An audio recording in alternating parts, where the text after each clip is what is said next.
Dogs বিক্রি করার জন্য কি করতে হবে এটা ভিডিওতে আমি বলছি আজকে।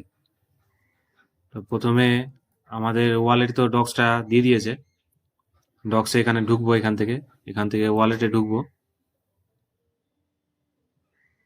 এবার এখানে নিচে দেখবো যে ডগস আছে, এই যে এতটা কয়েন আছে আমার কাছে।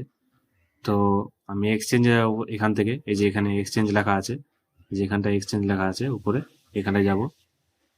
এখানে এই যে উপরে এই জায়গায় টন লেখা আছে না, আর ইউএসডিটি লেখা আছে, এটা নিচেরটা ইউএসডিটি থাকবে, উপরটা আমি যেটা টোন লেখা আছে, এই যে এখানে ডগসটা এখন দেখাচ্ছে না লেখাটা, ওটা 5:30টার সময় দেখাবে। ওইটা যত তাড়াতাড়ি সম্ভব এখানে ডগসে আমি ক্লিক করব। ডগসে ক্লিক করলে আর এখানে ম্যাক্সিমাম টিপে দেবো, ম্যাক্সিমাম টিপে দিলে এখানে যত থাকবে তত চলে আসবে। তারপরে এখানে নিচে একটা ইউএসডিটি চুজ করা আছে, এখানে আমি ইউএসডিটা এইভাবে চুজ করতে পারবো, ইউএসডিটা চুজ করে নেব। আর এখানে অপশন চলে আসবে, রিভিউ ডিটেলস থাকবে, তারপরে নেক্সট অপশনে থাকবে সেল। সেখানে কিছু ফিস লাগবে, ফিসের কথা আমি পরে বলে দেবো। এইভাবে সেল করতে হবে যাদের যাদের ওয়ালেটে আছে।